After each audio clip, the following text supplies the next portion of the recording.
Welcome back. Another edition of the Fixed Ops Mastermind powered by OEM Interactive. We got a really exciting show this week for everybody. So, we've all heard it. Nobody wants to work anymore. The youth of today are not motivated. All they do is look at their screens. My two guests here today will tell you a different story about the generations. The reality is, every generation has complained about the next generation. I know my dad complained about my work ethic, and I'm sure his dad complained about his. Here today, we have Dylan Smith and Sawyer Jordan, and they are going to make you see that the future of our industry is in very good hands. Our partners at Petra Automotive Products proudly bring you this episode. And Dylan and Sawyer, welcome to the Fixed Ops Mastermind. We are happy to have you both here. Glad to be here. Thanks for having me. And Thank you very much. Absolutely. So we break the show into three segments. Segment one is going to be why automotive? Why did you guys choose this? Why'd you end up here? Why would somebody else want to end up here? Segment two is what's driving you. And segment three is more young people are needed. And so I want to start with each of you. Why'd you choose automotive? What made you decide that this was the industry that you wanted to get into? Well, for myself, my automotive journey began when I received my first BMW, or I purchased my first BMW. I used to sell newspapers door to door in high school, and I bought a 1992 325 5-speed, and wasn't in the best shape, but I had an auto shop in high school, and then ever since then I was just messing around with it, fixing it. And it just allowed me to have freedom, and that's kind of sparked my interest. The automotive sector can be very rewarding, but sorry if it's a little loud. I'm upstairs. Yeah. Hey, that's what this is about, right? You're there in the shop. We see the stack of tires behind you. That's all good. How about you, Sawyer? Well, I really ended up in automotive by chance. Funnily enough, I was working at a dealership for about 2 years. I was in the wash bay. I transferred to another location. I was in front of the house work in the DRC, which is just digital retail. I was an assistant, so I was planning, scheduling appointments. And, I was at the time committed to Wayne State University up here in Michigan, going into music production. I'm a big music head. And funnily enough, I get in a conversation with one of my close friends now, Mr. North York. He is a salesperson. He's like, listen, man, if you're working at a dealership, why don't you want to go automotive? I'm like, well, I don't know, man. I love music, but at the same time, I got this other passion here. It's like, let me tell you about my experience. Throws on his experience, throws on Northwood University, our local college in Midland, Michigan, and just turns into a 2-hour conversation after hours. Convinced me to go automotive, and I'm like, heck yeah, I'm driving nose in now. It's that's the story of a lot of people, right? It's not necessarily where you intended to end up, but it's where you did end up. And so as you guys start to think about your careers, you're both really young in this industry. What do you think is important to you when you think about your career in this industry? I think it's important if you need to just distinguish between whether you want to fix vehicles, you want to sell the vehicles, you want to tell people what to do on the service side or the sales side. There's a lot of different roles that you can play in the automotive field. There's even software engineers and people that write code for stuff, and that's like the next level.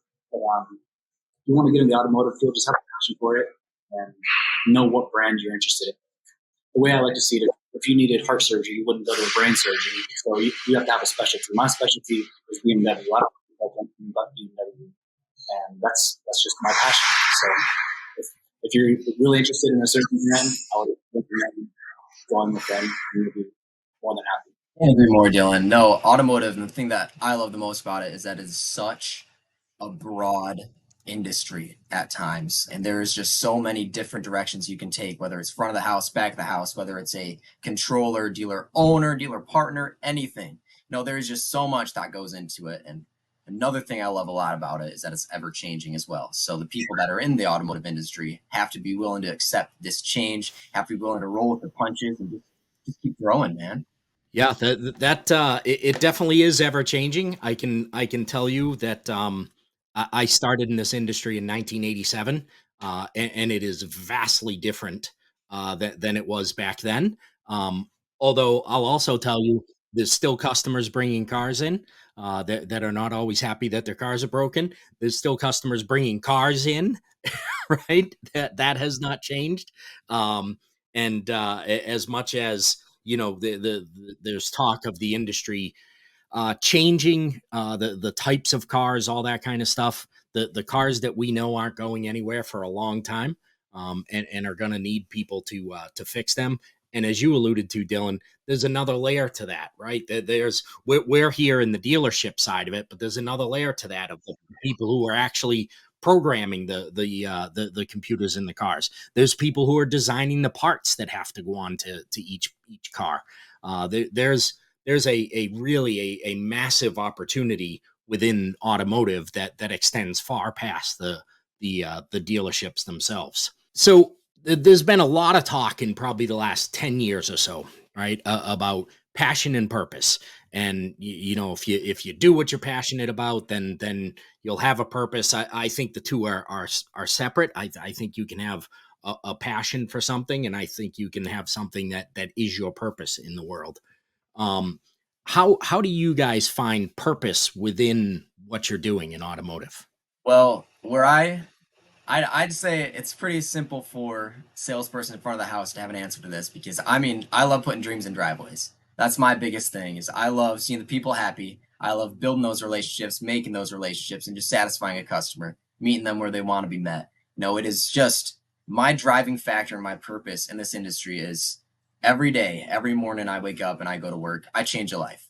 I help somebody through the second largest purchase in their life. I get them imagining this beautiful vehicle in their possession. It is something that just drives me, motivates me every day, as I can be helping a person build their credit. I can be helping a person regain their credit. Everything that goes into a deal is all based on that relationship you make with that customer. And I mean, I'm a huge relationship guy. I love connection. Our industry is about connection. And the whole world, when you think about it, is all about connection. That's what gets me going, is I'm passionate about people.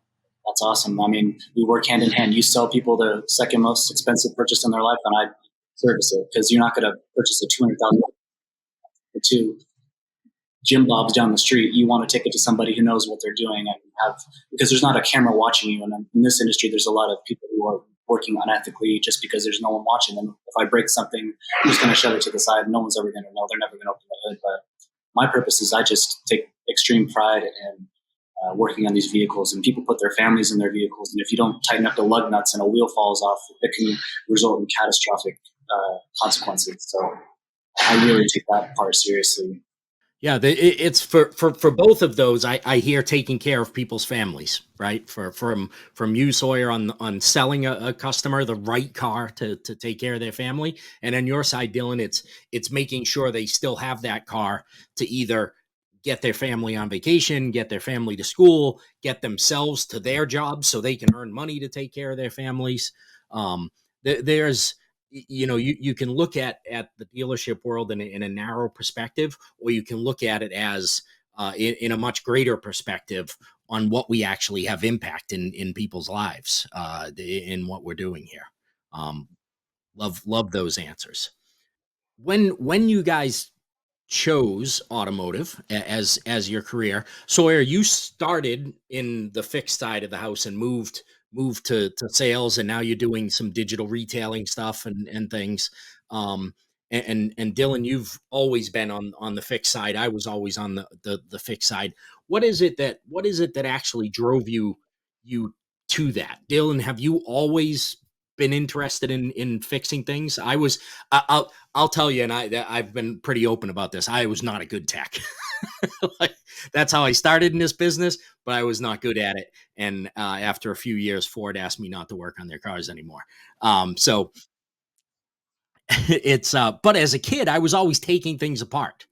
Oh, absolutely. I Yeah, was I can definitely attest to that. Yeah, I was always tinkering with stuff, climbing on cupboards when I shouldn't be, and just trying to see how things work. And if something broke, I would like to take it apart and see what actually broke. And when I've seen that I can actually fix something and then go really fast, and it'll take me wherever I want to go, I kind of just was like, okay, maybe if I lean towards the automotive side, and I can put my nerdiness into fixing these vehicles, and if something breaks, I'll know what to do and how to fix it. Dylan, you definitely played with Legos as a kid, right? Legos, Connects, all that. Yeah. 100%. Yeah, that's what it takes. I started out in fixed. I did detailing. The dealership my dad works for, they were short a guy in the back, and I was like, you know what? Let me do something fun. I started in detailing. I just started to appreciate the back of the house because instead of making relationships with the customers up front, you're more so making a relationship with your fellow coworkers and the people around you. And it has that same competitive nature as salespeople have, but it's a whole new thing. So I went from detail, I went over to being a lube tech, and same thing, just every day driving, keep people safe. After that, did some time as service advising, and I didn't find my place in fix as much as I found it being upfront with the people. And service advising was spectacular, but I'm charismatic, man. I wanna sell, I wanna communicate, and I just wanna grow and grow. And that's where my love for front of the house came. It's like, you know what? I love dealing with people. I love working with the service department, but let me talk to some real people. Yeah, I would say that's where you are now is probably not your last stop either in what you're doing. You seem to want to get to know every single piece of it. So Yes. That's what you gotta uh, that's what you gotta learn. And that's something I'm appreciating more and more is there is so much that you can hold on to. There's so much, whether it comes to fixed ops, aftermarket, front of the house, everything. There's always a variable. And right now, what I'm doing the most expansion in my brain on is parts department. I know nothing hmm, about the freaking parts department, and I'm so willing to admit that. But sometimes people say it's the black sheep of automotive, and I think parts is probably one of the most profitable parts of dealership. And yeah. it's that's what I'm trying to expand my brain on right now. It's the parts department. It's also Aaron Waters, our CEO at OEM Interactive. There's a lot of similarities between the dealership and restaurants, right? And he has some hospitality background, and he always talks about the parts department being like in the restaurants called dish, right? The the the the people who are keeping the dishes clean, making sure that there's a way to serve people, right? Because you can make all the great food. If nobody washed the dishes, you don't have a way to actually serve that food to people. And parts is that's what he makes that metaphor to is that parts is like that. They're like the dish portion of it. Um, Dylan can do a great job diagnosing that vehicle. If parts can't give him a part, he's not going to go and make a new PCM for the vehicle. So Yeah, and a lot of times, like if it's a customer pay versus warranty, like they want you to save a lot of the parts, and like it's where a lot of people like will be charged back on like audits and stuff, and you're replacing mhm, parts, throw them in the trash, and then end of the year you got to pay extra back because you didn't ship it back. So parts is definitely like the lifeblood in conjunction with the technicians and the sales and all that. yeah, absolutely. And so that finishes up our first segment, gents. And that first segment was brought to us by IntelliCheck. Know your competition. And so we move into segment two, which segment two is talking about what drives you. And we sort of touched on some of this when we got started. But both of you guys are very driven people, right? There's some really great young people in automotive. You two are super driven people. Um, Dylan, you're a young guy and you're already a BMW master technician. That's an amazing feat. Sawyer, you've worked detail all the way through to digital retailing in the dealership now at a pretty young age. That just being able to navigate those different positions is difficult. And so who do you guys credit in your lives for having that exceptional drive to succeed? Is there somebody you can point to? My dad, 100% my dad. He ended up in automotive by chance, just like me.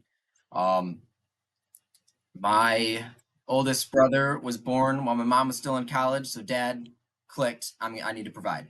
So from there, he moved into it was a GMC store and just worked his way from the bottom of the top. Started off in used cars, used car manager, finance, moved over to general sales manager.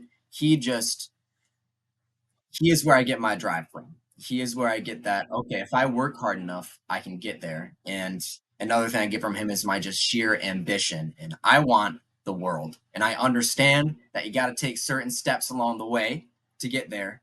But I keep on setting a bar and then surpassing the bar, setting a new bar, surpassing that bar. That's what gets me through my days. Thinking about my dad, everything he went through, and I'm like, okay, if I commit to this, if I plant my seeds, and if I power through, I will be successful.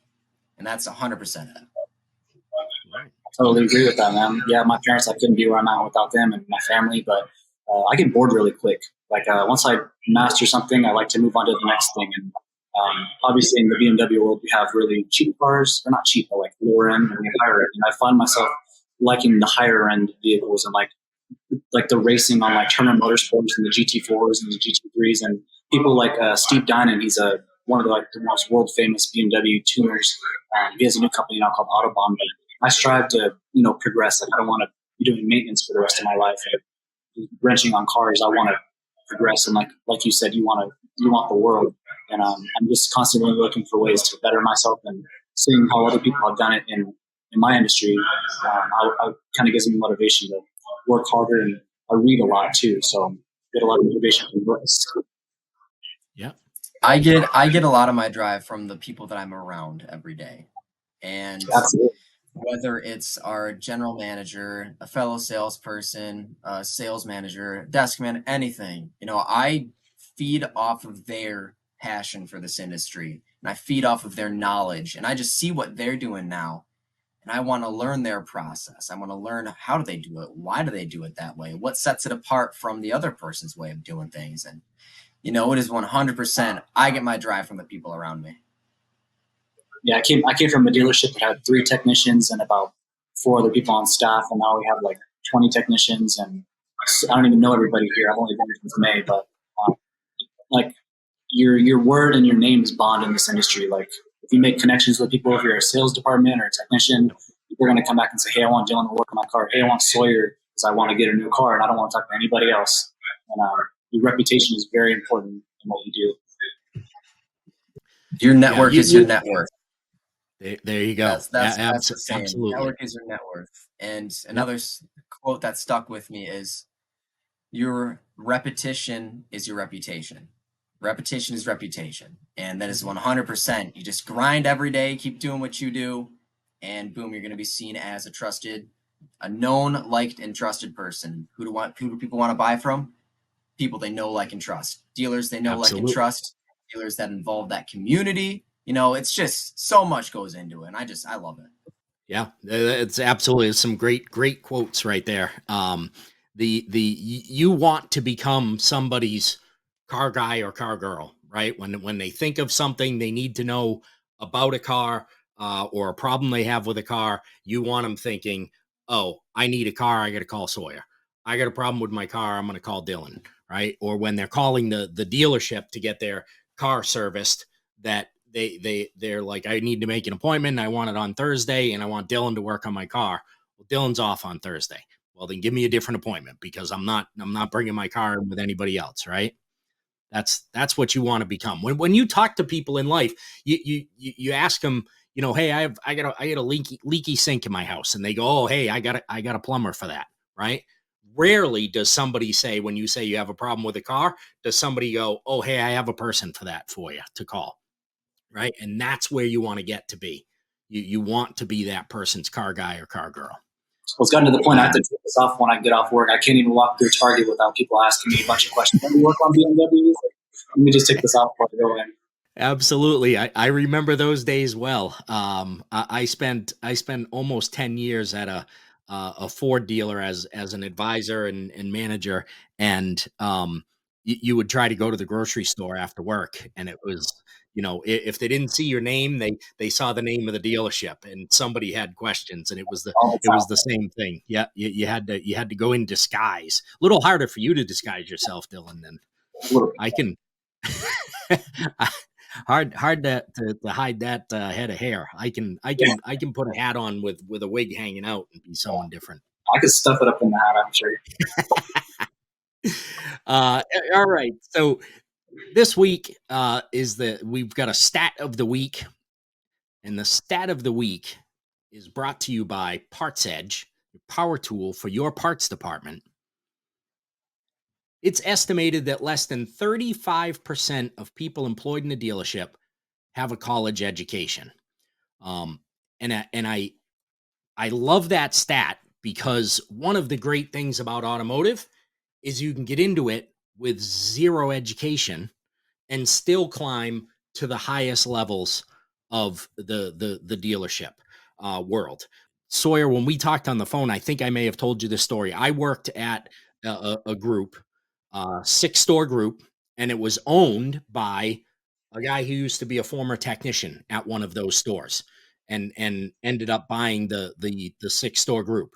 Um, Guy had no college education, right? Had got all his education inside the dealership, learning to work on cars, and winds up buying this 6 store group. You can literally go from entry level to dealer principal in this industry, and that doesn't happen in a lot of other industries. I know there's some that it does, but nobody is walking into Google right now as an entry level person and is going to wind up the CEO of Google. It's not going to happen, right? So that's the reason that I love that quote is because it's so few people that really have that college education within automotive, and yet it's a career that has so many opportunities, so many different places that you can go within this industry, even leaving the 4 walls of the dealership, right? As you alluded to earlier, Dylan, going to the companies that are manufacturing parts, that are creating the software to run the cars. Just a lot of different opportunity there. And so, segment two is what drives you, right? And we started to talk about that a little bit. Um, and so, Dylan, again, master BMW technician at a young age. Um, what were the internal factors that kept you going as you started out to do that? Because it's a difficult road to become a master technician, right? It's not like you take a couple of little quizzes and they give you a certificate for it, right? There's a lot that goes into it. So what were the things that drove you internally to continue on? Well, once I figured out that this is what I want to do, really just wanted to be the best that I could and go as hard as I could at it. And I didn't really know what I wanted to do, so I went to automotive school and I have 2 associate's degrees. And just being in there and being around my peers, I seen how they would operate, and I seen how the people who come in as like mentors and like talk to us, and they're at the upper echelon making $200,000 a year, and like how they operate, how they dress. And I was like, man, I don't want to be just some grease monkey. Like I want to be the best at what I do. And, I went to BMW Step in Arizona. It was a 4-month-long training program, and that's where I really honed my skills. I was learning from really, really smart instructors on how to properly work on BMWs and not just immerse myself in it fully. And yes, I am a master technician, but I just consider that a title because obviously in the BMW world, there's associate level, certified level, associate level, member level, certified level, master, like I am. And now they have this new one called Master Elite, which is like higher than a master technician. So at the end of the day, it's really just a title. You can have an associate technician no more than a master technician and this and that, but it was a very difficult thing to achieve. The next step for me, I go back to Illinois next week for my first high voltage class. So I'm really excited about that because that's where the future is heading, and I'm looking forward to working on these Gen 5 batteries and whatnot. Yeah, the different world there, right? That's still a lot of the same mechanical parts that are on the car, minus the engine and transmission. But understanding the electrical system, understanding the battery itself, how the battery works. I don't think most people outside of automotive realize how large that battery is that's that's running those electric cars. I think when they talk about electric cars and that it has a battery, they're picturing everything in their life that has a battery, or even their car now, like that has a battery. And it's not comparable. Oh, not at all, no. Sawyer, so can you share a moment with us when you felt particularly proud as a moment of something that happened in work, or whether that was helping a customer or a project that you completed at work? So as a VIP sales consultant, what I would do is deal with consumers out of the service lane directly. So it would go along the lines of the customer come in for service, and we would utilize some tools. We have one called Affinitive that we primarily used to see what they were driving, how many miles it had on it, equitable position, stuff along the lines of that. And the amazing thing about Sutherlin Automotive Group is that Brett Sutherlin made a software for us to use called Smarter Dealer as well. And that just helped us put an appraisal value on the consumer, on the consumer's vehicle, just to present them up front. However, there's this day, it was early on in my time, probably my fourth or so week. And this young lady, oh, give me a minute on her name, just blanking on me, Miss Nazarene Reed. Miss Nazarene came in, she had a 2019 Camry L. So base of the base Camry. And so she's got about 77,000 miles. She's coming close on her, I think she got on her base warranty. And she was looking at getting into an extended warranty. She was paying around $450 a month on that Camry L.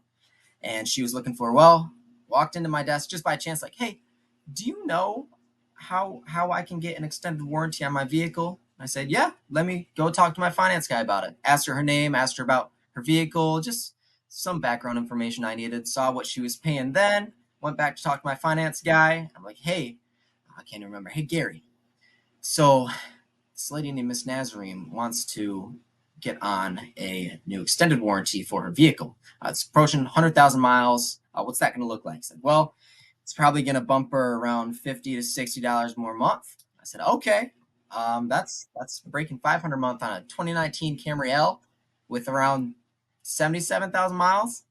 So I go back to her. I'm like, well, bump your payment up this much, but you said you had a son that was a bit bigger. So let me see what I can do. I'm sure I could get you into a vehicle paying less what you would be paying on the extended warranty, brand spanking new, all new warranties. It's a bigger vehicle. So, okay. Went out, brought her out a Corolla Cross, fell in love with the vehicle. Now she's paying, I think it was $470 a month on a vehicle that already 0 miles, whole new warranty set up on it. And this all stemmed from her walking up to me asking about, hey, I want an extended warranty on my vehicle with 77,000 miles. It makes me, I think about that very often because it shows me how when people can see behind that curtain, when people can see a transparent business, they tend to understand a little bit more about their situation. When I was speaking with her on this, it was, listen, you're paying this a month on this vehicle with this many miles. Granted, Toyotas will run forever. However, you're out of warranty. And if something happens, lo and behold, you got to pay for, oh no, you're going to have to do that yourself. And I do not want that for you. I want you to be in the same situation where you are now, paying around what you are now with a whole new warranty, because that's going to do nothing but benefit you. Everybody's got to have a vehicle. Everybody's got to drive. Just got to have a warranty. And that's, it makes me good to think about it. I think about her very often, Miss Reed, and it makes me happy to know that I took her out of a situation that some people could have just said, oh yeah, we'll throw that on. We'll just throw that on. No worries. And just dove a little bit deeper into that, got her into something she loves, got her into a brand new situation that is a better situation than what she was in when she came into the dealership. Yeah, well, that's having that open mind about of being a problem solver rather than just an order taker, right? That is what allows you to see that, as opposed to, oh, I'll just take her to finance and let finance put a warranty on it, right? That's great story there. Dylan, same question to you. Something, a moment that made you particularly proud of your work, or a project that you completed, even if it's outside of work. Yeah, I unfortunately didn't get to finish this project that I was on because I moved from California to Missouri. But I was driving home one day from work, and some guy in an M3 BMW was trying to race me down the corridor. And we're having a good time. We came up to a stoplight, and then he asked me for my number because he has a bunch of friends who were in the racing world. And I actually got the opportunity to work on E92 M3 or E92 335, excuse me. And it was just, they were working on building a race car so that they can go and race tracks around California.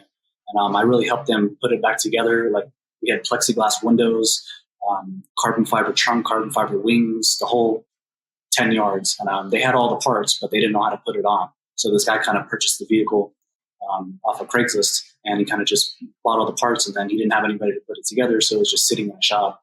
Now we come in there, we would eat pizza and play music and work on race cars, and that's like, I'm cool doing that for the rest of my life. And ever since then, that's been like my driving force. Is I just want to have the ability to like work on cool stuff and just go fast. Like that's what I really like to do. I really like to just be in a car, go on a back road, put my music up, and just chill. That's my thing. You know, I love that. I like to go fast too. I'm older and brake easier now, though. Like, so I've got to be more cautious about going fast. Couple of great stories there. Really appreciate you guys sharing that. I'm going to actually move us into segment 3 here. All right. Because segment 3 is about more young people needed. And I want to talk about some of the impact that you guys are having on the industry. Segment 2 was brought to us by Automotive Warranty Network Incorporated. And so, as we get into segment 3, more young people needed. We all know the industry needs more people. It's not just automotive. There's the skilled trades in general need more people to get into them. How do we start to better attract young people into the industry? I will tell you, around my area, I'm in the New England area. Casella is a waste management company. They have a new commercial that's been running in my area, all about technicians and trash collectors and things, and about the hard work and the passion behind it and the purpose behind it. And it's an amazing commercial. It talks about, hey, it's dirty work, but we love it. This is what we love to do. And I think more companies need to embrace that, right? Rather than just showing, hey, you could go work in the office, right? You could be the controller of the company. But there are more things that you can do. And so what do we have to be better at as an industry in being able to convey those messages to the young people, to get more people that are actually interested in coming and joining us? Well, where my answer comes from is, I mean, I'm a young kid. I'm 19 years old. I grew up with a phone. I grew up with social medias, everything. The one thing that I believe, is stopping kids from my generation coming into this industry is that it is performance based and it is accountability. 100% accountability. Lots of people my age are used to, they can spout off on their phone, on Twitter, on Instagram, on whatever, and hide behind that screen. They don't seem to be as accountable for what they say because they're behind the screen. And it's a lot different with things like automotive and like the trades, to where everything you do, you are held accountable for it. Dylan, you were talking about, you don't tighten a lug nut, wheel falls off, somebody crashes. That's on you for not tightening that lug nut.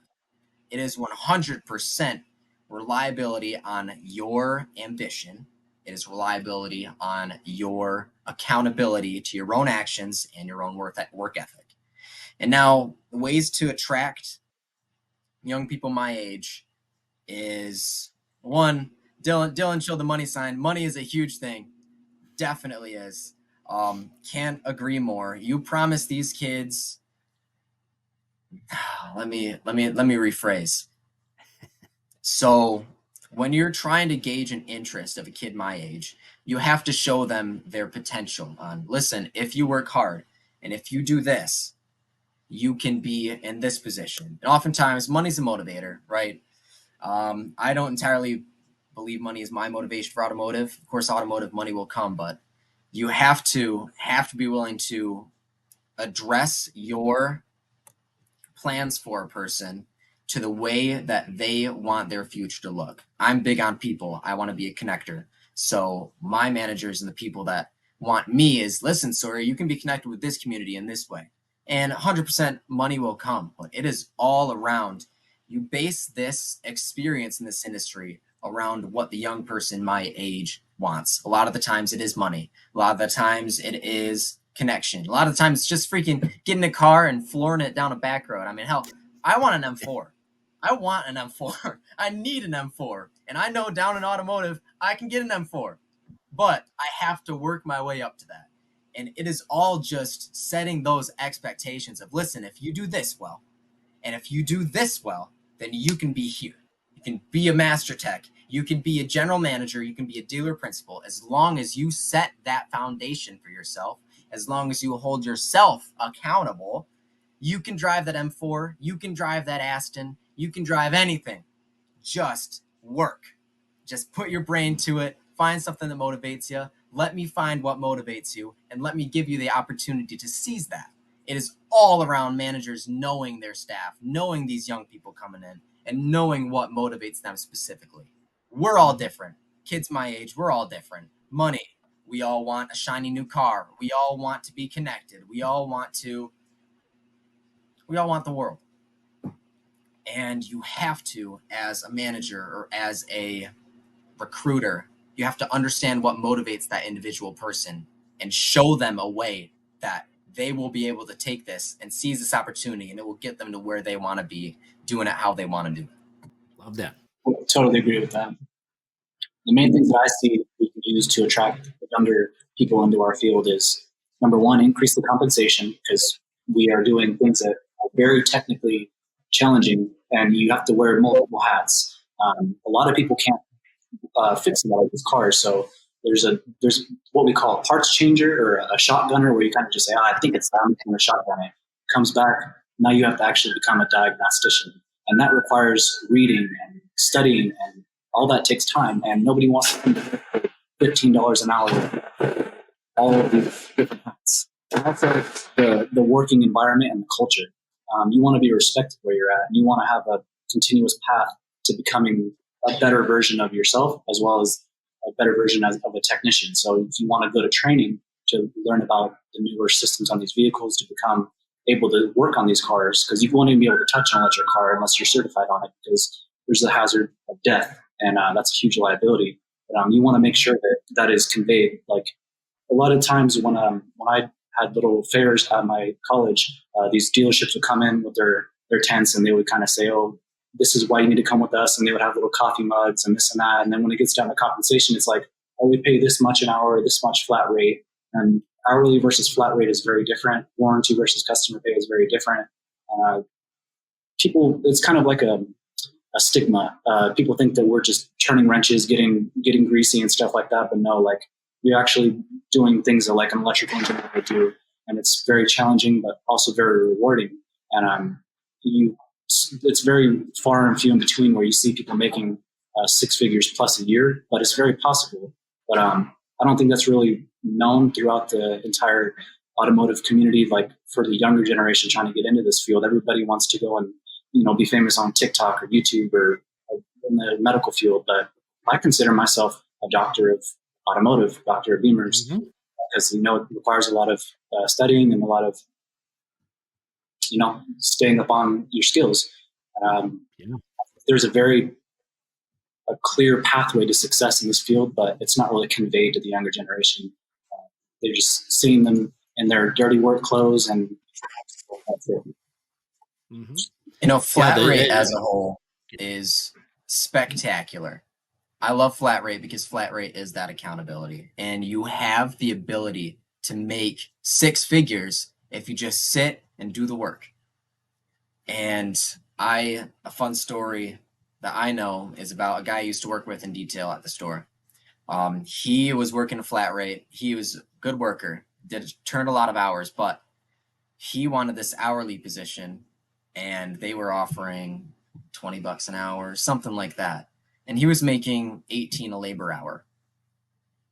And he gave up this flat rate position to go to an hourly position that later on the line found out wasn't what he wanted to do. So he was throwing a muck. And I mean, even $18 a flat rate hour, that's really freaking good. And if you turn the hours and if you put in the work, that's a lot of money. And just flat rate is that accountability. And I attest a lot of the back of the house's motivation should come from seeing how well flat work can work if you just put in that effort. And that's what some other techs, I believe, some other back of the house workers may realize is that they may not understand flat rate. And kids my age, we don't understand flat rate. So if you make them understand that, listen, this is based on the work you put into this. You can make six figures just like this if you just put your nose down and work. And that's just flat rate, man.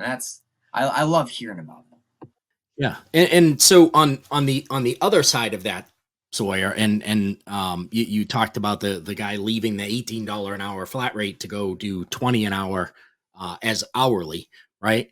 Is we as leaders need to understand the personalities of our teams, right? That person that left, maybe somebody who's a really risk averse person, right? In which case, flat rate can be a pretty scary existence for them if you're a risk averse person, right? For somebody to go, well, how much am I going to make this week, right, on Monday morning, and have the boss go, I have no idea. We'll see how the week goes, right? Like for some of us, that's like, all right, this is going to be cool, and I'm going to see how much I can make. For others, that's a total panic attack, right? That they don't know how much they're going to make, and so as leaders, we need to be aware of what our team's motivators are, but what their personality types are. Right? If they're more of a risk averse person, then maybe we need to have more of a base there for them to work off of, so they know that at the end of the week they're still going to make X amount of dollars, even if they don't turn the excessive flat rate hours. Oh yeah, and I see a lot of guys, or have seen a lot of guys, where it's like, okay, so I'm really not capped on how much I can make. So if a job pays 10 hours and I can do it in 2 hours, what if I do that 5 times? And it's like, Yeah. okay, but what about your quality? Are you making sure you're torquing everything? Are you doing everything that you're supposed to do? Or are you just Right. putting it together and shipping it out? And then that's where it comes into play. And then for comebacks and all that. So it can definitely be, like you said, Dave, like you have to know the person that you're working with.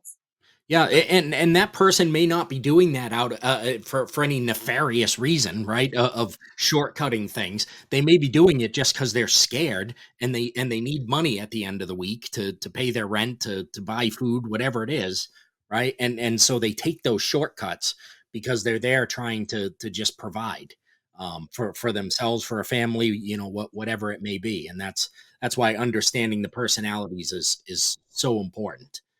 Um, so what do you guys see as must-haves in the automotive industry, when it comes to um, making a career in automotive more desirable, right? We just went through a whole bunch of different things, but what would be your top two must-haves? What does automotive absolutely need to have for somebody to go, that's where I want to have my career? Number one, you got to be passionate. Don't get in this field if you don't like vehicles, and you got to have direction. Know what you want to do. If you want to change oil for the rest of your life, what you want to do, make it clear from the start. You want to work your way up the ranks and become a general manager of a dealership, let it be known. Just have it in your mind what you want to do. Love that. Ambition, 100%. Ambition is what I attest my willingness to work to.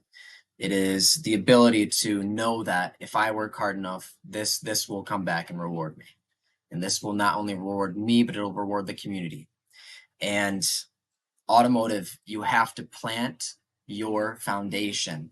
It is all about loyalty. Automotive is, if you want to get close with the community and if you want to progress, you have to stick and stand where you are. And I know there's probably some other instances where, yes, mobility is a huge plus. However, if you're trying to stay in tune with one community, plant your seeds, man. Set that foundation up and just grow within that community. Become a friendly face. Become somebody on a billboard even. Just be willing to give back to the community what you give to the industry, and 100% just ambition and passion, man. Passion. I freaking love the word passion. And I'm so happy that Dylan brought that up, is because passion is what gets you further. Passion is progress. And it's hands down number one contributor to success, number one contributor to ambition is passion. You know what they say, you do what you love, you never work a day in your life. Amen. Amen. That is the truth. Well, Dylan and Sawyer, this has been a great addition of the mastermind. I feel really we'll use a pun here, really revved up about the industry and about its future. When I talk to guys like you, the industry has evolved. It still has more evolution to come, and you guys are at the forefront of that. It's great to see, and I look forward to more young people getting into the industry, and I look forward to seeing where you guys are in the industry in 5 and 10 years from now. And so, Dylan and Sawyer, thank you again for joining us. It was great to have you both here. Been a pleasure. Thank you, Dave. Thank you, Dave. Thank you. And that's another edition of the Fixed Ops Mastermind, powered by OEM Interactive. And we will see everybody next week.